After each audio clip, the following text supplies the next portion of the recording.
Underway at the line, we're looking at Lake Oswego Community Rowing in lane 1 against the unaffiliated Elizabeth City crew in lane 2.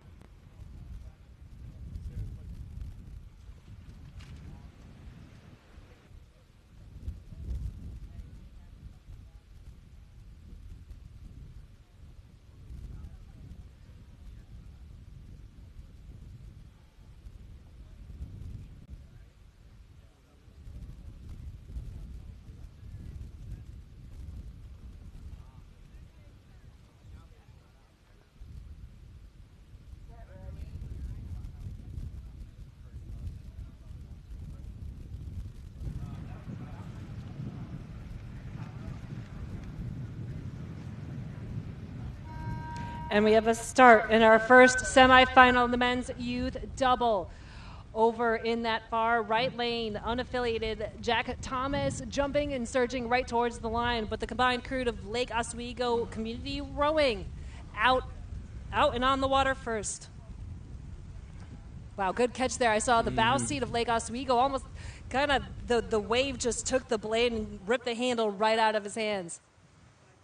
But they certainly recovered there. And it looks like East City may be a little flustered, as we're seeing about 4 different blade placements in the water, but looks like they're now getting it right back together to get themselves to pick up speed. Yeah, the wind is really affecting blade work Vong crews. Because of the direction, I can tell it's similar to rowing into a headwind if you're familiar with flat water. The wind is going to try to pick up your blade. Because of the curvature of the blade. It's going to try to send it up and out, even though you're trying to send it down and in.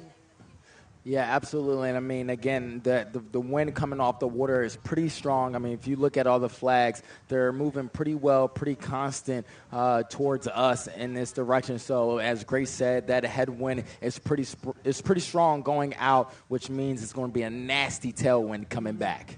Love this drone shot. So both crews now got eyes on that last and final buoy. Got to make sure they pass the buoy on that right-hand side.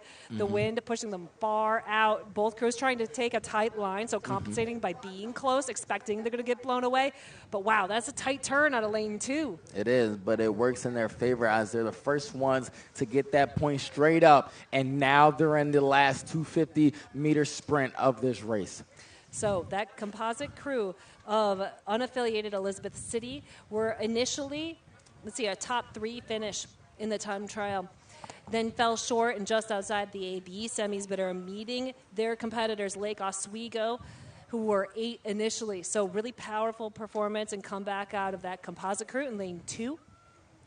But again, I think because the wind is picked up, you have no idea who's able to take advantage of that and be able to square up the blades and get that initial or kind of that additional effort from the wind that saves you some time and injury.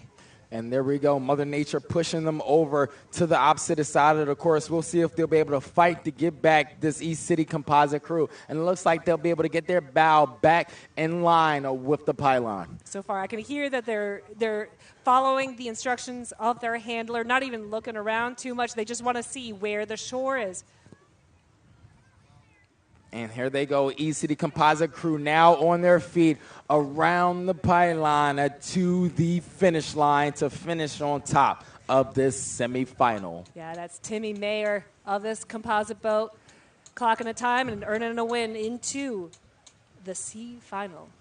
Now we've got stroke seat out of that Lake Oswego boat, charging towards the line, trying to fight for a good spot in the next D final. Great job. Both crews now have completed the first semifinal of 2, the second one up to the line.